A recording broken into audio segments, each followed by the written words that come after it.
ইদানিং না সকালে একটু ঠান্ডায় পড়েছে, আর আমি যেহেতু প্যাকেট থেকে ফুল বের করছি, এগুলো আসলে আমি ছাদের থেকে সকালে তুলে এনেছিলাম। আমাদের প্রায় সব গাছ ছাদে আছে, আর ছাদে কিন্তু প্রায় সময় ফুল চুরি করে নিয়ে যায়, যেটা আমার খুব বেশি খারাপ লাগে।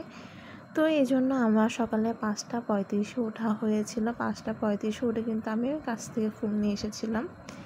এরপরে ছেলেকে স্কুলে দিয়ে এসে পুজো দিতে বসে গিয়েছিলাম। আমি আর সকালে কিন্তু ঘুমাই না। আমার সকালে উঠে সকালে পুজোটা করতে খুব বেশি ভালো লাগে। সবসময় একটা পজিটিভ ভাইব কাজ করে।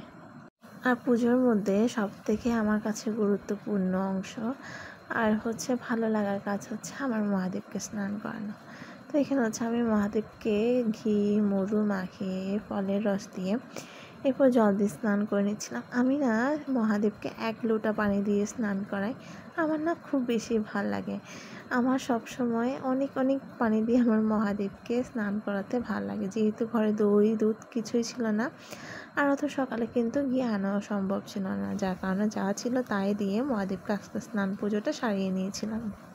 এরপর আমি আমার মহাদেবকে আমার মতো করে তিলকটা করিয়ে দিচ্ছিলাম। আর কিছুদিন ধরে আমি কিন্তু আমাদের মহাদেবের এখানে একটা রুদ্রাক্ষ দেখেছি। আমি কিন্তু জানি না কে এনেছে, হয়তোবা নেক্সট ভিডিওতে বলবো এই রুদ্রাক্ষটা কে এনেছে। মহাদেবকে স্নান করানোর পর থেকে আমি আমার পুজোটা শুরু করি।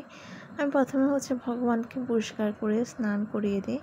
আমার প্রথমে এই জিনিসগুলো ভালো লাগে। এরপরে আমি মোমবাতি ধূপবাতি সবগুলো দিই। আর সবার প্রথমে নাকি গুরুদেব আর গণেশজিকে ফুল দিতে হয়। তো আমি তাই করে এরপর ভগবানকে যা পেরেছি তা দিয়ে আজকের পুজোটা সেরে নিয়েছি। সবাই ভালো থেকো।